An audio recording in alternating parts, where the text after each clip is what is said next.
2004년 12월 초에 교회가 설립이 됐습니다. 오늘 만으로 19주년인데 또 동해교회가 이전하게 돼서 동해교회에서 의미 있는 예배를 드리게 됐습니다.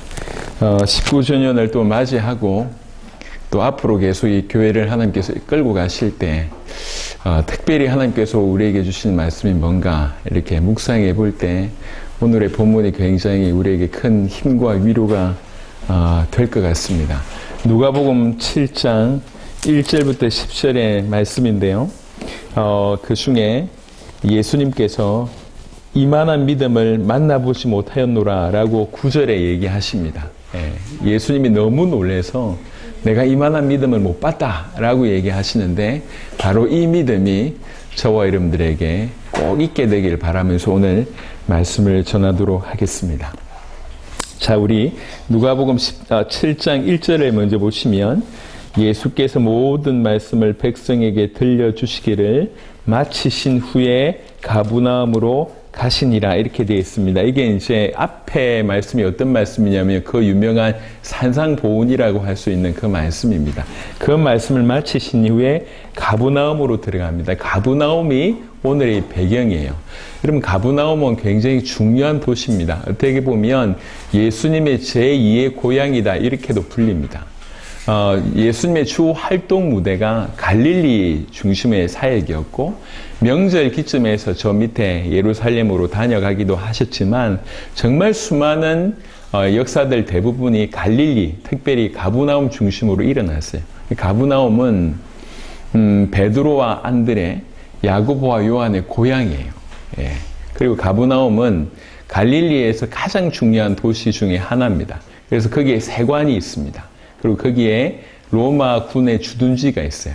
그러니까 그 세관에서 근무하던 마태도 이제 이렇게 부르심을 받았던 곳이 가브나움입니다. 그뿐만 아니라 이 가브나움에서 사실은 예수님께서 너무 많은 이적들을 행하셨습니다. 잠시만 보시면요. 누가복음 4장으로 가보겠습니다. 누가복음 4장 31절에 보시면 누가복음 4장 31절부터 보면 갈릴리 가브나움 동네에 내려오사 안식일에 가르치심에 그들이 그 가르침에 놀라니 지금 누가복음 4장 32절 보고 있습니다. 이는 그 말씀이 권위가 있음이로라. 회당에 들어온 귀신 들린 사람이 있어 크게 소리 질러 이르되 나사렛 예수여 우리가 당신과 무슨 상관이 있나이까? 우리를 멸하러 왔나이까? 나는 당신이 누구인 줄 아노니 하나님의 거룩한 자니이다. 예수께서 꾸짖어 이르시되 잠잠하고 그 사람에게서 나오라 하시니 귀신이 그 사람을 무리 중에 넘어뜨리고 나오되 그 사람은 상하지 아니한지라. 다 놀라 서로 말하되 이르되 이 어떠한 말씀인고 권위와 능력으로 더러운 귀신을 명함에 나가는도다 하더라. 이에 예수의 소문이 그 근처 사방에 퍼지니라. 어디에서 이런 일을 하셨냐면 가브나움에서 일을 하셨습니다. 그러니까 저 한쪽 구석에서 더러운 귀신 들린 사람을 고치신 것이 아니라 회당에서 모든 사람이 보는 그 상황 가운데 또 38절부터 보면 예수께서 일어나 회당에서 나가사 시몬의 집에 들어가시니 시몬은 베드로를 얘기합니다. 시몬의 장모가 중한 열병을 앓고 있는지라 사람들이 그를 위하여 예수께 구하니 예수께서 가까이에 서서 열병을 꾸짖으신데 병이 떠나고 여자가 곧 일어나 그들에게 수종되니라. 사람들이 구할 만큼이라고 한 것은 병세가 심했다는 얘기예요. 근데 이제 열병도 고쳐주시죠. 그리고 40절에 해질 무렵에 사람들이 온갖 병자를 데리고 나오매 예수께서 일일이 그 위에 손을 얹으사 고치시니 여러 사람에게 귀신들이 나가며 소리 질러 이르되 당신은 하나님의 아들이니이다. 예수께서 꾸짖으사 그들이 말함을 허락지 아니하시니 이는 자기를 그리스도인 줄 알미로라. 여러 병자들이 또 귀신 들린 자들이 고침받는 일들이 바로 이 가버나움에서 일어납니다. 5장에 가시면 5장 12절부터 보면 이 문둥병 걸린 사람을 고치시는 장면이 나오고요. 그 다음에 여러분 잘 아시는 예수님 말씀 전하고 있는데 4명의 중풍병자 1명을 데리고 왔다가 못 들어가니까 왜 천장을 떼내고 그 중풍병자를 내렸던 그 사건 다 어디에서 일어나냐? 가브나움에서 일어났어요. 그러니까 너무 많은 가브나움의 어떤 일들이 일어난 거예요. 아주 중요한 도시가 이 가브나움이고, 사실 그 가브나움 안에서는 예수님에 관한 소문이 퍼질 수밖에 없고, 예수님으로 말미암아 병나은 사람들이 부지기수인 곳이 바로 이 가브나움이에요. 그 배경입니다. 그래서 다시 누가복음 7장에 돌아오시면 그 가브나움의 2절에 보니까 어떤 백부장의 사랑하는 종이 병들어 죽게 되었더니 예수의 소문을 듣고 유대인의 장로 몇 사람을 예수께 보내어 주셔서 그 종을 구해 주시기를 청한지라. 누가요? 백부장이요. 이 백부장은 로마 군대에 100명을 책임지는 사람들이에요. 오늘날 우리나라 군대로 얘기하자면 중대장 정도 되지만 실제 영향력은 중대장급이 아니라 굉장한 영향력을 가지고 있습니다. 우리가 보는 성경에는 이런 백부장들이 한 5명쯤 나와요. 5명쯤. 그 중에 제일 유명한 백부장이 고넬료라고 하는 사람입니다. 그 사람도 백부장이고요. 그리고 예수님을 십자가에 못 박았을 때에 그 책임자가 누구냐? 백부장이었어요. 그래서 예수님께서 십자가에 지셨을 때 놀라운 일이 벌어지잖아요. 그걸 보고 이 사람은 진실로 하나님의 아들이었도다라고 얘기했던 그 사람도 백부장 중에 하나였습니다. 그러니까 바울을 나중에 끌고 갔던 사람, 바울을 지키는 사람, 이런 사람들이 총 5명 정도의 백부장이 나오는데 그 중에 이름 있는 사람은 고넬료밖에 없습니다. 그런데 오늘의 본문은 그런 백부장 중에 한 명이라는 거죠. 로마 군대의 어떤 중간급의 장교입니다. 이 사람들은 사실 전쟁이 주 직업인 사람들이에요. 수많은 사람들을 죽이고 살육하고 또 압제하고 이런 일을 하는 그게 일상의 사람들이에요. 사람을 죽이고 사람을 압제하고 사람을 다스리고 이런 일들이 일상의 사람이 군인들이고 그 중에 백부장이에요. 그런데 이 사람 참 하나님의 은혜를 받은 것 같아요. 백부장이 종이 있는데 사랑하는 종이 병들었대요. 여러분 그때 당시에 종과 노예의 개념 뭐냐면 그냥 물건입니다. 말할 줄 아는 물건 취급이에요. 말할 줄 아는 건 소유라고요. 그러니까 병들었다 그냥 가차없이 죽이는 겁니다. 그냥 자기의 소유물이기 때문에 그러니까 이제 병들었다라고 얘기할 때 짐승보다 못하는 취급을 받을 수밖에 없는 분위기예요. 그런데도 불구하고 종이 병들었는데 이 종을 살리겠다고 보면 이 백부장이 뭐 하냐면 유대인의 장로 몇 사람을 예수님께 보냈다는 겁니다. 그 말은 무슨 말이냐면 유대인과 유대인의 장로, 특별히 유대인 중에 어른들을 표현합니다. 유대인의 장로들과 관계가 좋았다는 거예요. 조금 더 보겠습니다. 이에 그들이 예수께 나와 간절히 구하여 누가요? 유대인의 장로들이 보냄을 받은 유대인의 장로들이 예수께 나와 간절히 구하여 이르되 이 일을 하신 것이 이 사람에게는 합당합니다. 이 종의 병을 고쳐주는 것이 이 백부장에게는 합당합니다. 그러면서 하는 말이 그가 우리 민족을 사랑하고 또한 우리를 위하여 회당을 지었나이다 하니 여러분 이거는 짧은 얘기가 아닙니다. 지금 유대는 로마에 압제당하고 있는 상황이에요. 우리나라 얘기로 하자면 일본의 교회가 있어서 한참 이제 이게 좀 부담스럽긴 한데 우리나라 일제시대 때를 생각해 보면 일본의 군인들을 우리나라의 민족의 어른들이라고 하는 사람들이 이 일본 군인을 좋아한다는 거예요. 이건 쉬운 일이 아니에요. 특별히 그때 당시에 유대인들은 이방인들에 대해서 아주 혐오감을 가지고 있습니다. 그러니까 만나지도 말고 집에도 청하지도 많은, 그래서 오히려 그 중에 유대인들의 어른들이라고 얘기하면 더욱 그렇죠. 더욱 반감과 혐오감을 가지고 있는데 그 사이를 비집고 뚫고 들어온 분이 이 백부장입니다. 얼만큼 많은 지금 자기 종을 위해서도 이렇게 사랑을 베푸는 것을 봤을 때 실제로 유대민족을 압제당하는 민족이지만 실제로 유대민족을 이해하고 좋아하고 사랑을 베풀고 심지어는 회당을 지어줬다고 하는데 그거를 유대인의 장로들이 평가하는 겁니다. 이 사람은 우리 민족을 사랑하는 사람이에요. 우리를 위해서 우리가 하나님께 예배드릴 수 있도록 교회까지 지어줬어요. 그러니까 이제 역사학자들이 뭐라고 얘기하냐면 이제 그게 뭐 100%인지는 모르겠지만 그때 당시 가버나움에서는 회당이 하나밖에 없었대요. 그 회당을 이방 사람 유대 백부장이 로마 백부장이 지은 거예요. 이게 참 대단하지 않습니까? 그게 하여튼 이제 이런 배경 가운데 있는 사람입니다. 이 백부장이 어떤 사람인지를 조금 이해할 수 있는 것이죠. 그래서 6절에 예수께서 함께 가실새 그 말을 듣고 이제 집으로 가려고 할 때에 그 집이 멀지 아니하는데 백부장이 또 자기 친구들 보내요. 백부장이 벗들을 보내어 이르되 이렇게 얘기합니다. 주여 수고하시지 마옵소서. 내 집에 들어오심을 나는 감당하지 못하겠나이다. 그러므로 내가 주께 나아가기도 감당하지 못할 줄 알았나이다. 이렇게 얘기합니다. 무슨 말인지 알겠는데 조금 잘 이해 안 될 수 있는 부분이라 여러 버전을 보면 이렇게 되어 있습니다. 조금 이해하기 쉽게 되어 있는 버전에는 저는 당신을 모실 만한 자격이 안 됩니다. 그래서 제가 스스로 당신에게 나갈, 당신을 만날 엄두도 내가 감히 못 찾겠습니다. 이렇게 되어 있습니다. 그러니까 이제 유대인이 이방의 이 집에 들어오는 것이 유대인들에게는 폐가 되기 때문에 그런 배려를 했다. 이 정도가 아니에요. 지금 이 로마의 로마의 백부장은 예수님에 대한 다른 차원의 생각들을 가지고 있는 거예요.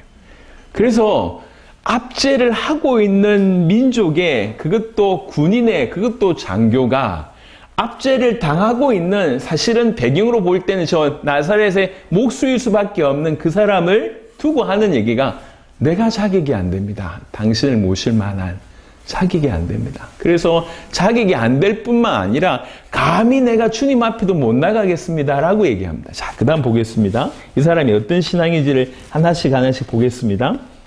그러면서 하는 말이 말씀만 하사 내 하인을 낫게 하옵소서. 말씀만 하십시오. 그러면서 하시는 말씀이 얘기를 합니다. 나도 남의 수하에 든 사람이요 내 아래에도 병사가 있으니 이들어 가라 하면 가고 저들어 오라 하면 오고 내 정도로 이것을 하라 하면 하나이다. 이렇게 비유를 드는 겁니다. 내가 이제 그때 당시에는 군인에게 명령은 절대적이거든요. 그래서 특별히 이제 전쟁 상황에서의 명령은 더욱 그렇습니다. 지금도 우리나라가 이제 전시 상황이 아니지만 만약 전시 상황이다. 전시 상황인데 이 위에 상관의 명령에 불복종이다. 그럼 사형이에요. 적결입니다. 적결. 그런 분위기예요. 그래서 명령을 했을 때 그 부하 직원들이 할 수 있는 유일한 반응은 순종하는 겁니다. 야, 이렇게 해 하고 저렇게 할 수밖에 없어요. 뭐라고 얘기하냐면 나도 내 수하에게 그렇게 합니다. 근데 당신이 그렇게 명령만 하시면 질병도 순종할 거 아닙니까? 생명도 순종할 거 아닙니까? 만물도 순종할 거 아닙니까? 그러니 당신은 명령만 하시면 됩니다. 말씀만 하시면 됩니다. 라고 얘기합니다. 이 말은 무슨 말이냐면 질병조차도 치유되고 생명과 사망조차도 복종할 수 있는 예수님이 어떤 권위를, 신적인 권위를, 우주 만물을 통치할 권위를 가지신 분이라고 이 로마 이 백부장은 이해했던 것입니다. 그렇게 믿었던 것입니다. 우리가 알기로는 이 배경을 조금만 보면 사실 이 백부장은 예수님을 만난 적도 없는 사람이에요. 그죠? 예수님을 만난 적도 없고 단지 소문으로만 들었어요. 가버나움에 있다 보니까 만난 적도 없고 소문으로만 들었는데 그러니까 그분이라고 하면 내 종의 병을 낫게 해주실 수 있는 분이구나. 저분은 그냥 병 잘 고치는 그런 의사가 아니구나. 저분 내가 잘 모르겠지만 저분은 하나님이 보내신 자든지 하나님이 아니겠나 라고 하는, 그러니까 이 사람이 유대교로 개종했는지는 잘 모르겠어요. 예. 근데 유대인들을 사랑하지만 이 종교를 개종했다 그렇게까지는 잘 모르겠습니다. 하지만 이 사람이 분명한 것은 예수님에 관한 마음이 그냥 적당하게 뛰어난 사람으로 본 게 아니에요. 질병조차도 복종할 수 있고 생명과 그 모든 만물도 복종할 수 있는 분으로 봤다는 거예요. 예. 요게 이 사람이 가지고 있던 믿음입니다. 한 번도 본 적이 없어요. 그리고 꼭 그 장소에 와야지 고칠 수 있다라고 믿지 않았습니다. 그 장소에 오지 않아도 고칠 수 있다. 그 말은 무슨 말입니까? 공간 전체를 초월한다는 얘기예요. 대단한 믿음입니다. 우리는 꼭 와서 목사님 기도해 주세요. 이런데 이 사람은 그게 아니야. 그냥 말씀만 하시면 안 오셔도 된다는 거예요. 그러니까 한 번도 본 적이 없어요. 그리고 이 같은 공간에 안 있어도 된다고 얘기하고 있습니다. 이 사람은 예수님의 소문을 들은 게 전부예요. 그게 전부인데 그 예수의 소문을 통해서 그 예수가 누군지를 나름 하나님께서 그런 은혜를 주신 거예요. 그런 믿음을 주신 거예요. 그래서 말씀만 하시면 됩니다. 이게 이 말씀만 하사라고 하는 이 원어를 보면 그 의미는 뭐냐면 한마디만 하시면 돼요. 그 뜻이. 주님 다 필요 없습니다. 당신이라면 한마디만 하시면 됩니다. 이렇게 얘기한 거예요. 그러니까 이제 그렇게 얘기를 하니까 주님 제 집에 당신 같은 분이 하나님이시면서 하나님의 보내신 자인 당신 같은 분이 내 집에 들어온 거 내가 그거 감당 못 하겠습니다. 내가 감히 당신 앞에도 못 나가겠습니다. 근데 분명한 것은 당신은 신적 권위를 가지신 분입니다. 당신이 말씀하시면 그 모든 것도, 당신이 말씀하시면 어떤 것도 순종할 수 있습니다. 만물이 순종합니다. 질병도 순종하고 생명도 순종하고 모든 것도 순종합니다. 그러니 한마디만 해주세요. 한마디만 해주세요 라고 얘기를 하는 겁니다. 그러니까 9절에 예수께서 들으시고 그를 놀랍게 여겨 돌이키사 따르는 무리에게 이르시되 내가 너희에게 이르노니 이스라엘 중에서도 이만한 믿음을 만나보지 못하였노라 하시더라. 한 번도 예배 자리에 안 나왔을 가능성이 높습니다. 유대교가 아니라고 하면, 개종하지 않았다고 하면, 한 번도, 그리고 이방인들은 성전에 들어갈 수가 없어요. 한 번도 성전에 못 들어갔을 가능성이 높습니다. 한 번도 예배를 참여하지 않고 한 번도 교회를 가보지 못한 그런 사람일 수 있습니다. 그럼에도 불구하고 눈으로 본 적도 없어요. 만난 적도 없습니다. 그냥 소문을 통해서 소문만 들었는데도 불구하고 이분은 하나님이다. 이분이라고 하면 내 종을 살릴 수 있고 이분이라고 하면 나를 구원할 수 있는 분이다라고 이 사람 믿었던 거예요. 그러니까 그걸 보고 예수님이 놀랍게 여겼다고 얘기합니다. 예전 버전에는, 예전에 이제 개역 개정 예전 버전에 이걸 뭐라고 표현했냐면 기히 여겼다 이렇게 표현되어 있습니다. 근데 예수님께서 기히 여겼다라고 얘기하는 본문은 딱 두 본문이에요. 그 본문 중에 하나가 요 본문이고요. 또 그 본문 중에 하나가 마가복음 6장 잠시 보겠습니다. 마가복음 6장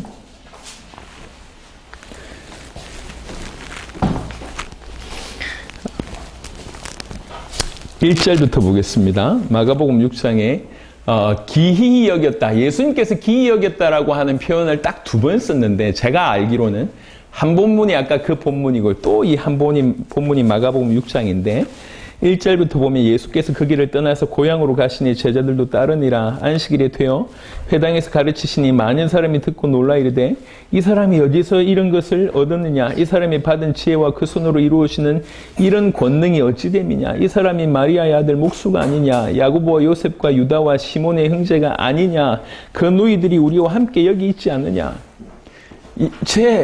저 마리아의 아들 그 목수 아니야. 그리고 제 동생들 다 여기 있잖아. 그리고 여동생들이 우리하고 결혼했잖아. 그렇게 얘기하는 겁니다. 그러면서 예수를 배척한지라 예수께서 그들에게 이르시되 선지자가 자기 고향과 자기 친척과 자기 집 외에서는 존경을 받지 못함이 없느니라 하시며 거기서는 아무 권능도 행하실 수 없어 다만 소수의 병자에게 안수하여 고치실 뿐이었고 그들이 믿지 않음을 이상히 여기셨더라. 이상히 여기셨더라. 요게 기이 여기셨더라. 기이 여기셨는데 하나는 도무지 믿음이 없을 것 같은 사람이 믿어서 기이 여겼고 또 하나는 100% 믿을 수밖에 없는 그런 환경인데 가장 예수님을 가까이서 보고 가장 많이 경험했는데도 불구하고 믿지 않은 걸 보고 기이 여겼다고 얘기합니다. 아이러니죠. 도무지 믿을 수 없을 것 같은 인물이 믿는 걸 보고 너무 놀라고 또 이 사람들에겐 이렇게 많은 은혜와 많은 축복을 줬는데도 불구하고 믿지 않은 걸 보고 기이 여긴 거예요. 마태복음 11장을 조금 더 첨언해 보겠습니다. 마태복음 11장에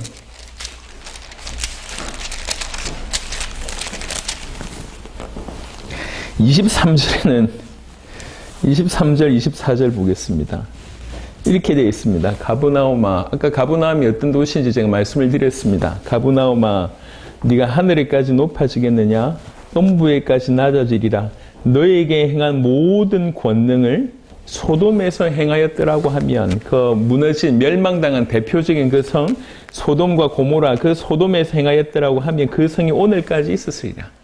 만약 소돔에서 너희가 너희에게 보여줬던 그거 행했다고 하면 그들이 회개하고 오늘날까지 지속될 수 있었을 것이다. 내가 너희에게 이르노니 심판날에 소돔 땅이 너보다 견디기 쉬우리라 하시니라. 심판날에 이 가브나움의 소돔보다 더 큰 참상을 당하게 될 것이라고 얘기합니다. 왜 그렇습니까? 가장 많은 것을 보여줬는데 가장 안 믿는 거예요. 기이 여겼다는 거예요. 어떻게 이럴 수 있지? 어떻게 이렇지?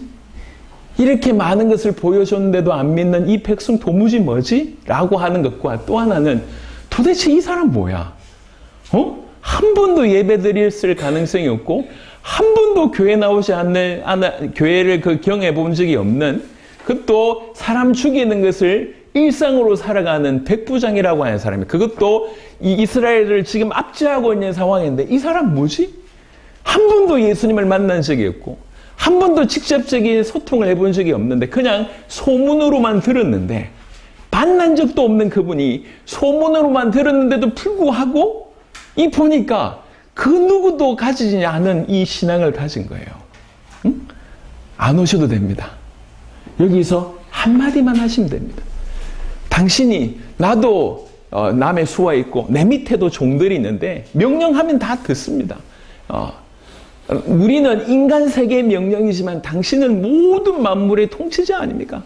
당신이 말씀하시면 사람도 그렇고 만물도 그렇고 순종할 수 있습니다. 예. 당신이 말씀하시면 어떤 것도 이루어질 수 있습니다. 그러니 한마디만 해주세요. 라고 얘기하는 거예요. 그러니까 이 말에 예수님이 적지 않게 놀란 거예요. 이게 뭐지? 도무지 믿을 것 같지 않는데 도무지 뭔가 이렇게 배경이 전혀 없는데 사람 죽이는 것이 일상이 이 사람 이게 뭐지? 요한복음 20장에 보시면 요한복음 20장에 사도 도마에 관한 얘기를 합니다. 요한복음 20장에 24절입니다. 요한복음 20장 24절에 12제자 중에 하나로서 디두모라 불리는 도마는 예수께서 오셨을 때에 함께 있지 아니한지라. 다른 제자들이 그에게 이르되 우리가 주를 보았노라 하니 도마가 이르되 내가 그의 손에 못자국을 보며 내 손가락을 그 못자국에 넣으며 내 손을 그 옆구리에 넣어보지 않고는 믿지 아니하겠노라 하니라. 12제자 중에 가룟 유다가 배신했고 11명의 제자가 남아있는데 그 중에 10명의 제자에게 예수님 나타나셨어요. 그때 하필 도마가 안 나타났어요. 그 10명이 이제 얘기하는 거 예수님 봤다라고 얘기할 때도 이 도마는 대단합니다. 나 안 믿는다고. 무슨 소리 하냐면서.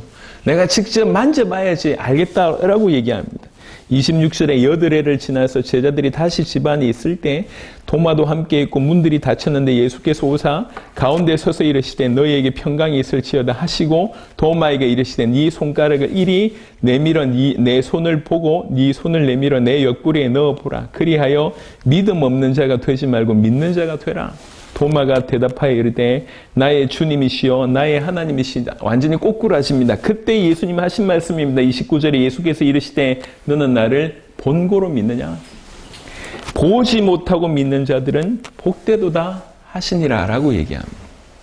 이 도마의 이 깨달음과 이 도마가 이 믿음을 가진 이후에 진실로 예수님 부활하셨구나. 그분이 하나님 맞구나. 그분이 그리스도가 맞구나. 그 이후에 여러분 인생을 아실 겁니다. 이 도마가 어디까지 오냐면 인도까지 옵니다.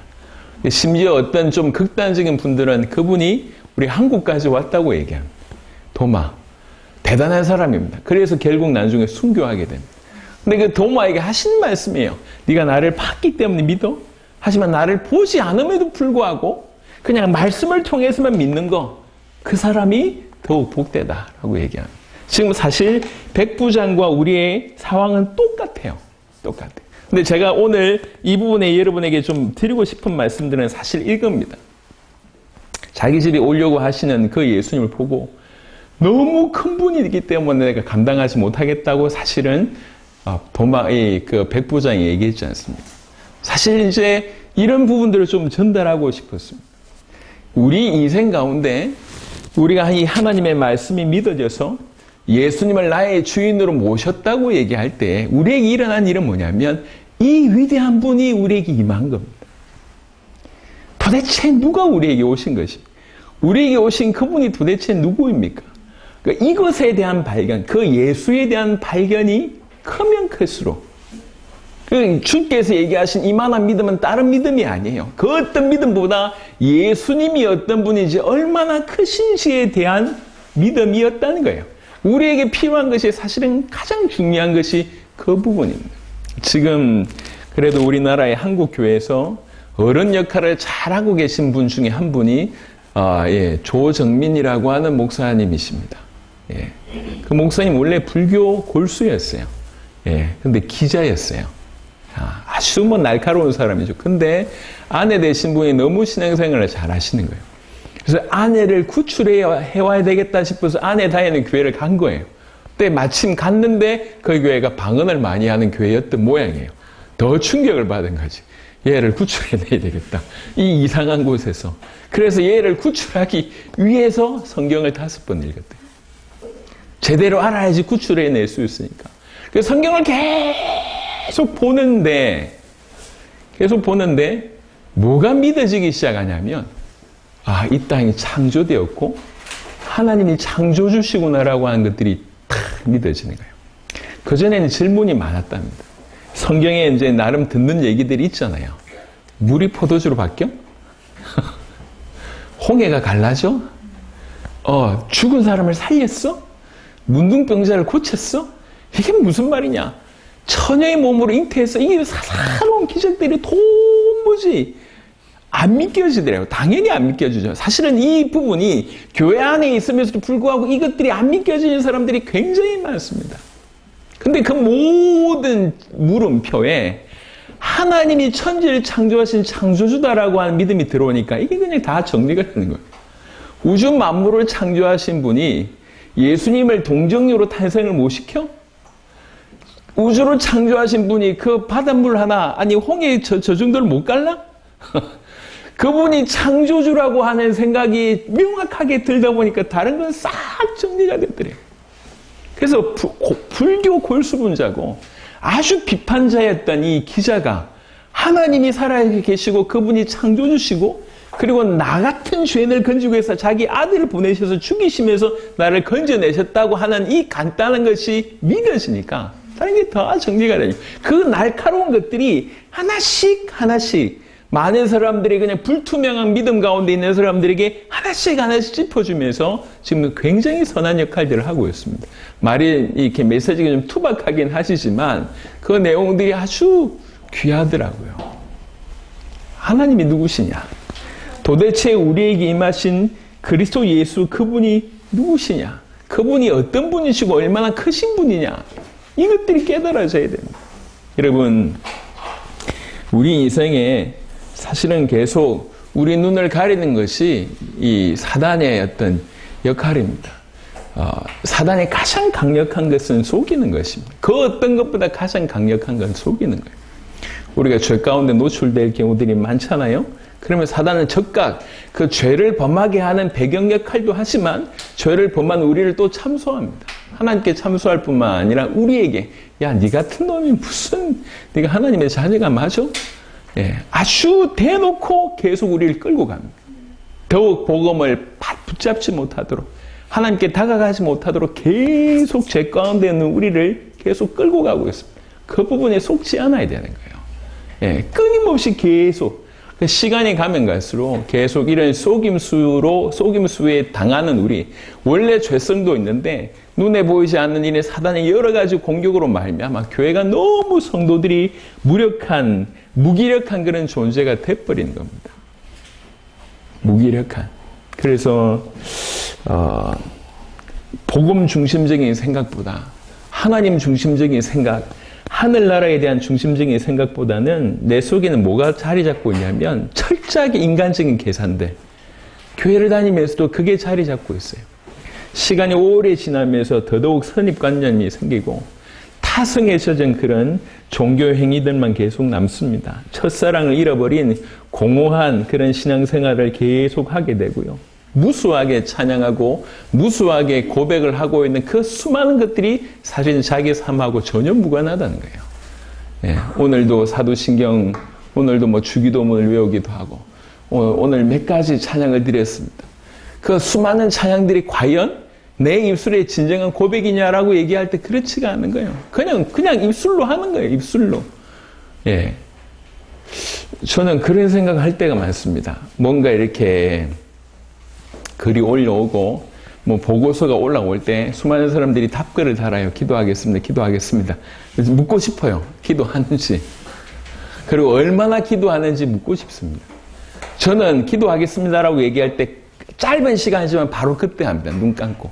짧은 시간이지만. 눈을 감을 수가 없다고 하면 그냥 그 짧은 순간이라도 바로 기도합니다. 왜 그러냐면 이걸 낳아서 나중에 쌓아두고 기도하면 좋겠지만 그러지 못할 때가 너무 많습니다. 그러니까 기도하겠습니다라고 하는 말을 거짓말로 할 때가 너무 많아요. 우리 인생이. 그러니까 이제 뭔가 시간이 지나면 지날수록 우리 안에서만 벅차오르는 이런 신앙생활이 아니라 점점 주눅이 되는 거예요. 점점 주눅드는 이유를 가장 근본 원인은 뭐냐면 우리의 죄성에 있고 사단의 공격이 있지만 사실은 뭐냐면 주님이 누구신지를 계속 놓치기 때문에 그렇습니다.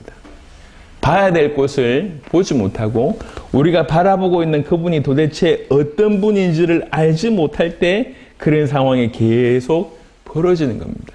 오늘 우리가 교회를 다니고 있으면서 이런 어떤 절망적인 그런 상황 가운데 아니면 종교적인 어떤 그런 행위만 남아있는 그런 가운데 있다고 하면 우리가 좀 진실로 우리를 돌아봐야 되지 않겠나 생각합니다. 여러분 생각을 해보십시오. 우리 주님께서 우리에게 오셨을 때에 그분은 우리와 영원토록 떠나지 않으시고 우리와 완벽한 연합을 하십니다. 이걸 신학적으로는 유기적인 연합이라고 합니다. 이게 말은 무슨 말이냐? 뗄래야 뗄 수 없을 정도의 연합이 이루어졌다는 거예요. 그걸 가지고 성경은 또 다르게, 신학은 또 다르게 뭐라고 얘기하면 이 유기적 연합을 신비적 연합이라고 얘기합니다. 신비하다는 거예요. 예. 절대로 떠나갈 수 없는 상태, 절대로 끊어낼 수밖에 없는 상태로 연합이 됐다는 거예요. 그가 우리 인생 가운데 오셨습니다. 이 창조주이며 만물을 붙들고 계신 그분께서 역사를 주관하고 있는 이 모든 역사의 흥망성쇠, 모든 인생의 생사화복을 다 주관하고 그분께서 우리 인생 가운데 오셔서 우리 인생과 완전히 믹스가 됐는데 뗄 수 없을 정도로 믹스가 돼서 완벽하게 연합되어 있는 상태로 이 땅에서도 살아가게 하고 영원한 하나님 나라로 우리를 인도하신다고 하는 것이 그것이 성경에 말하는 구원이라고 얘기하는 거예요. 요한복음 15장을 잠시 보겠습니다. 요한복음 15장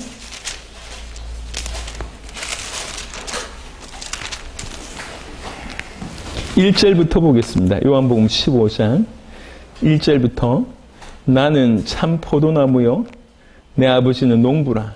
물은 내게 붙어있어 열매를 맺지 아니한 가지는 아버지께서 그것을 제거해 버리시고 무릇 열매를 맺는 가지는 더 열매를 맺게 하리 하여 그것을 깨끗하게 하시느니라. 그러면서 하신 말씀이 너희는 내가 일러준 말로 이미 깨끗하여졌으니. 이스라엘의 사람들은 하나님의 택하신 선민이었지만 로마서 11장과 연결해서 보면 가지가 잘라진 참감람나무 가시였는데 그게 잘라졌고 그 대신에 돌감람나무인 가시인 우리가 접붙임 받았다라고 로마서 11장에 얘기하고 있습니다. 그 의미와 연결해서 보면 우리는 이미 그분이 일러준 말로 이미 깨끗하여졌다는 거예요. 연결되어졌다는 거예요.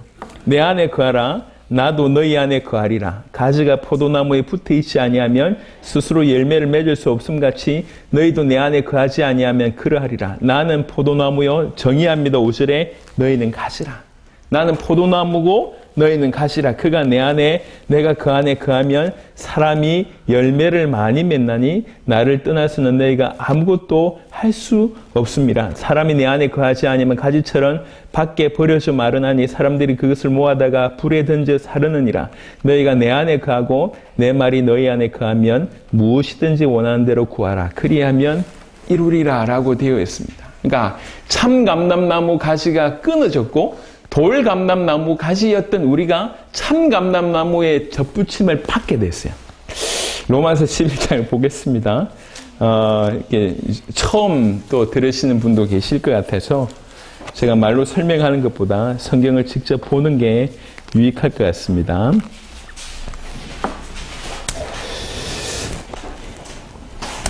자, 로마서 11장 17절부터 보겠습니다. 로마서 11장 17절부터 또한 가지 열매가 끝기였는데 돌 감람나무인 네가 그들 중에 접붙임이 되어 참 감람나무 뿌리의 진액을 함께 받는 자가 되었은즉. 우리가 돌 감람나무 가지였는데 참 감람나무 가지에 접붙임을 받게 되는 그런 일이 벌어진 거예요. 이게 이제 우리에게 일어난 일. 원래 우리는 구원받게 있는, 그러니까 이스라엘 사람들로 볼 때 이방인이었을 수밖에 없는데, 이방인들이 정말 참된 복음에 그하지 않으니까 잘라내고 우리를 접붙이셨다는 거예요. 이게 로마서 11장의 배경은 뭐냐면, 접붙임 받은 걸 가지고 너희가 감사해야지. 저 잘린 나무 가지고 놀리거나 비방할 필요가 없다는 거지. 그러면서 하나님께서 좀 독하게 얘기하십니다. 참 감람나무도 얘는 못 끊어내겠냐? 정신 차리라. 이렇게까지 얘기합니다. 예. 이 로마서 11장의 내용이지만 실제 성경 전반으로 얘기하자면 참된 구원받은 자는 다시 원래대로 하나님과 끊어져서 죄 가운데 영원한 지옥불에 갈 수 없다고 성경은 얘기합니다. 예. 그런 것처럼 보여지는 부분들도 있지만 실제로 그렇습니다. 우리가 이해하는 그런 복음과 구원은 그렇습니다. 그래서 우리는 그리스도 예수의 이름으로 그분을 모셔드렸을 때 완벽한 연합이 이루어진 거예요. 신비한 연합, 유기적인 연합, 끊어낼 수 없는 연합이 이루어집니다. 자, 여기서 다시 되묻는 거예요. 도대체 누가 오셨는가? 오늘 백부장의 믿음을 얘기합니다. 그 백부장의 믿음 중에 제가 정말 드리고 싶은 말씀 중에 하나가 이런 겁니다. 지금 백부장이 너무 크신 분이 오니까 장로 몇을 보냈는데 그분이 직접 오시니까 안 오셔도 되는데 그래서 급하게 벗까지 보낸 거예요. 친구까지 보내가지고 설득합니다. 주님 왜 이러십니까? 우리 집에 못 들어오십니다. 내가 당신을 받아들일 수가 없습니다. 심지어 내가 당신 앞에도 못 나가겠습니다. 예. 왜 이랬습니까? 이분이 얼마나 크신 분인지를 알았다는 거예요. 나도 남의 수하에 있고 내 밑에도 수하가 있는데 시키는 대로 다 합니다. 당신은 그냥 시키는 대로 하면 됩니다. 당신은 하나님 아니십니까? 신적 권위를 가지신 분 아닙니까? 인생의 생사화복을 주관하시고 모든 만물을 통치하신 분 아닙니까? 당신이 말씀 하나만 하면 끝이 아닙니까? 라고 얘기합니다. 이게 지금 백부장의 믿음이에요. 백부장의 믿음이 예수님이 얼마나 크신 분인 줄 알았고 그분이 자기에게 오는 걸 감당하지 못하겠다고까지 얘기할 정도로 이분이 얼마나 큰 분인 줄 알았다는 거예요. 지금 그동안 하나님께서 우리에게 은혜를 굉장히 많이 주셨습니다. 그 많이 주신 은혜 가운데 진실로 회복해야 될 것은 다시 얘기합니다. 이분이 도대체 누구신가? 여러분 누가복음 7장과 똑같은 본문, 똑같은 사건을 마태복음 8장이 다루고 있는데요. 누가복음 7장은 사실 여기에서 끝이 나지만 마태복음 8장은 조금 더 있습니다.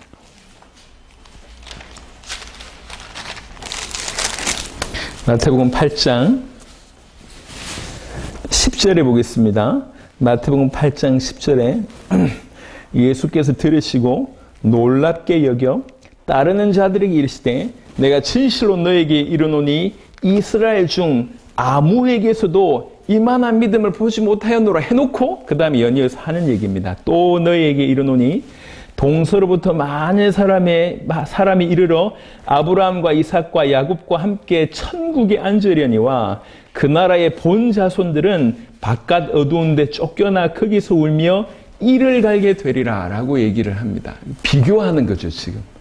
이렇게 사실은 그 하나님과 복음의 외인이었던 전쟁을 늘 일삼는 이 사람들 중에도 전 세계에 흩어진 이 이방인들 중에도 그냥 소문만 듣고 예수님을 직접 본 적이 없는데도 불구하고 소문만 듣고 이렇게 하나님 나라의 백성이 되는 자들이 많지만 그 나라의 본 자손들, 이스라엘 백성들은 그 많은 것을 봤음에도 불구하고 바깥 어두운 데 쫓겨나 거기서 울며 이를 갈게 되는 일이 일어난다는 거예요.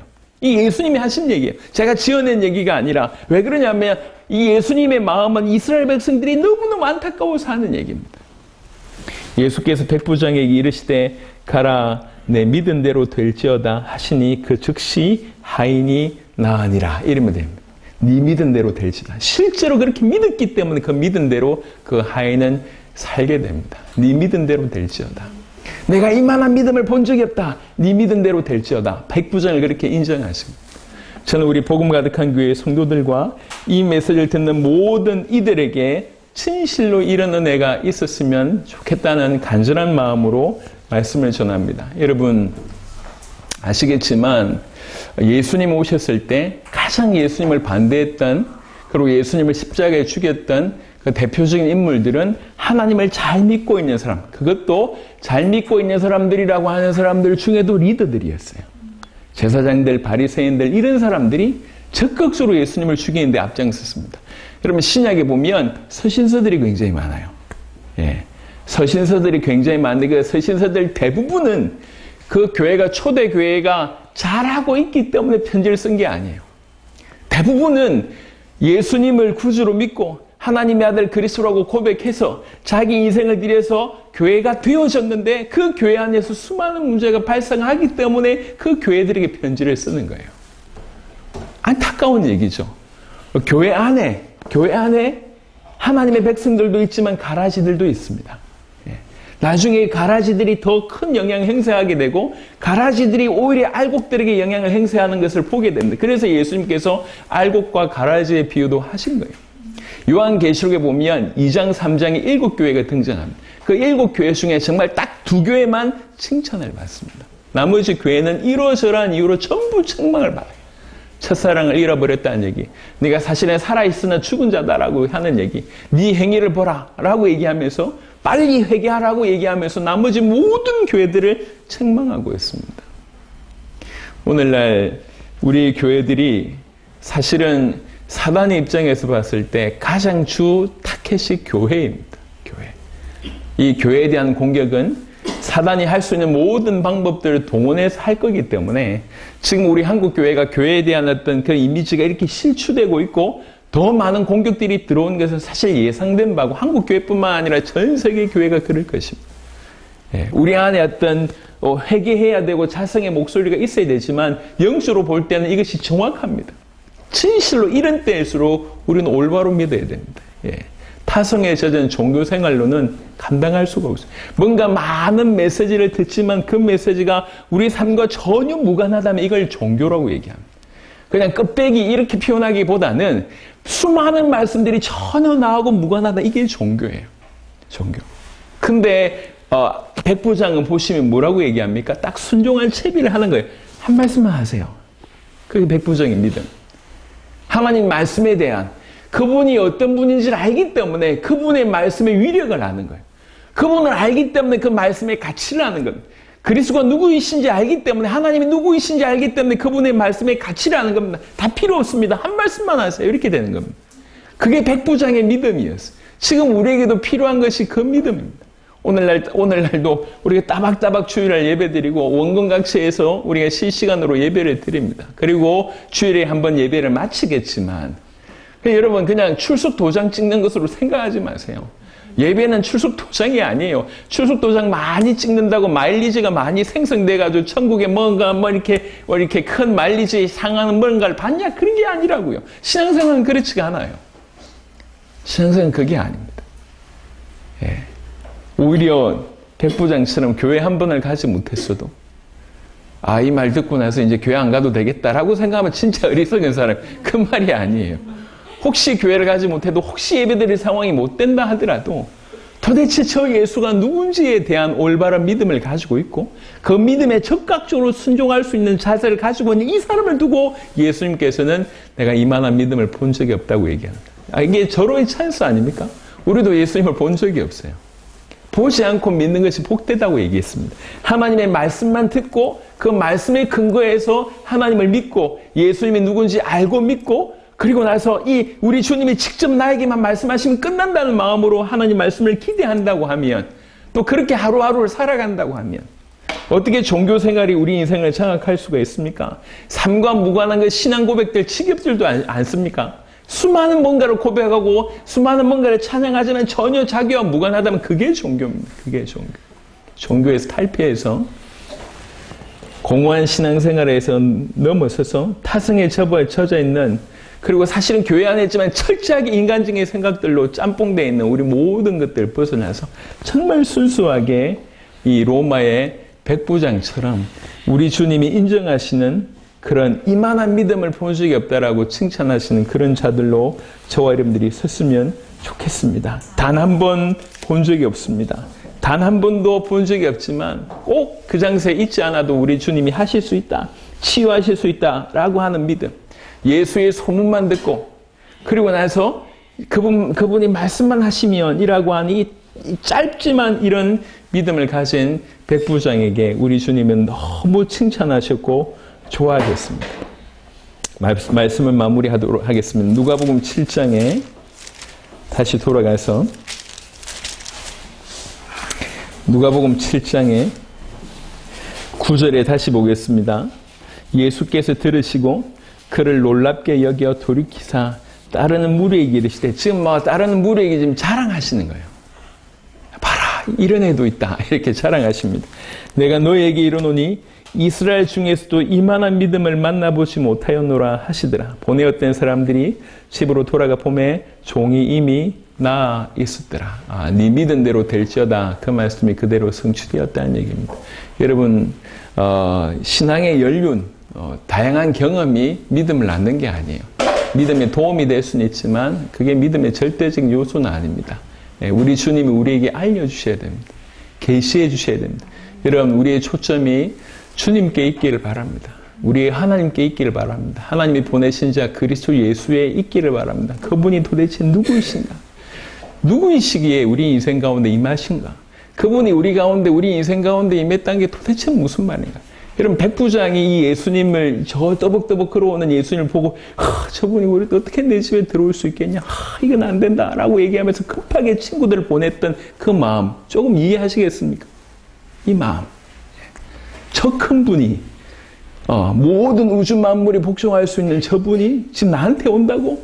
그건 있을 수 없지. 라고 얘기하면서 했던 행동인 거예요. 저는 그게 보여져요. 사실 오늘 이 본문을 정한 것은 예수님의 이만한 믿음, 큰 믿음 이것보다 요거. 저분을 너무 크게 여기고 저분이 나한테 온단 말인가. 이래가지고 어쩔 수 없어 하는 이 마음이 저한테는 오늘 여러분하고 나누고 싶었던 마음이었어요. 도대체 누가 오시는가? 누가 오셨단 말이에요. 우리에게 오신 그분이 도대체 누구신가? 믿음은 딴 게 아닙니다. 예수를 크게 보는 게 믿음입니다. 복음을 크게 볼 줄 알고 하나님을 크게 볼 줄 아는 게 믿음입니다. 그리고 그분이 우리 인생 가운데 임하셨다. 이게 너무 놀랍잖아요. 너무. 기독교인 중에 아주 좀 모델적인 기독교인 중에, 연예인 중에 몇 명이 있잖아요. 그 중에 한 명이 이제 션이라고 하는 연예인이 있습니다. 아주 대표적인 이 케이스잖아요. 그 션이 지금까지 가정을 유지하고 어떤 섬긴 부분들에 대한 어떤 이렇게 몇 가지 얘기를 이제 조금 하는 걸 들었습니다. 그러니까 그 어떤 것보다 이제 왜 이렇게 돈독하게 사냐라고 얘기했을 때 너무, 그러니까 자기에게 올 수 없는 사람이 자기 아내가 됐다는 거예요. 이거에 대한 감사가 저 밑에 쭉 깔려 있는 거예요. 그래서 물어봤어요. 제가 그때 재밌게 봤는데, 그래도 당신보다 훌륭한 사람들, 잘생긴 사람들 너무 많지 않냐, 주변에. 그러면 이 아내가 이렇게 눈 돌아갈 수도 있는데 라고 얘기하니까 눈 안 돌아갈 정도로 자기 최선을 다한대. 그래서 더 열심히 운동하고 달리기 하고 몸 만들고 한대요. 이렇게 아주 짧은 시간이지만 지금 내 옆에 있는 사람이 누구냐, 그거 하나만 보더라도 그렇잖아요. 다른 것도 마찬가지입니다. 부부관계뿐만 아니라 사업의 어떤 파트너뿐만 아니라 나한테 올 수 없는데 참 축복의 만남, 이게 있잖아요. 인간적으로도 그렇잖아요. 근데 사실은 신앙은 딴 게 아니에요. 딴 게. 제가 지금 주구장창 사실은 제 마음 깊은 곳에 있는 것은 이 부분입니다. 어떻게 하든 이 예수님이 얼마나 어떻게 큰 분이신지를 알려야 되겠다. 이게 제 마음속에 있는 겁니다.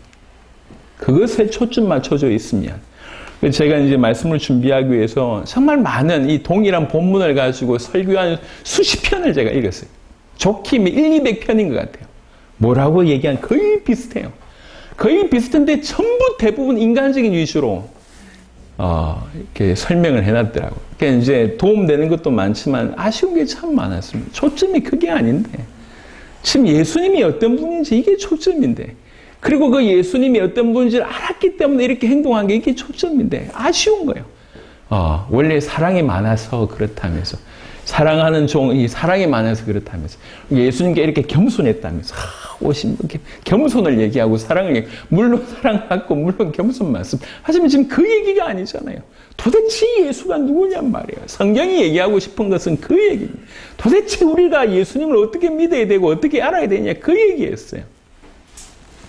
오늘 짧은 시간이지만 우리의 경험에 의지하지 않고 예수님 바라보는 저와 여러분 되었으면 좋겠습니다. 다시 말씀드립니다. 한 번도 본 적이 없습니다. 이 로마의 백부장은 예수님을 만난 적이 없어요.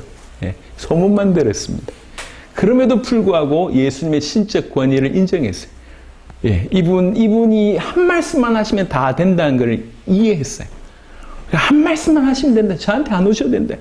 그런데도 불구하고 친히 오시겠다고 하니까 친구들 보내가지고 아이고 왜 이러십니까? 라고 얘기해요. 얼마나 크게 봤으면 이렇게 행동했겠냐. 저는 그걸 나누고 싶은 거예요. 도대체 우리는 예수님을 어떻게 알고 있는가?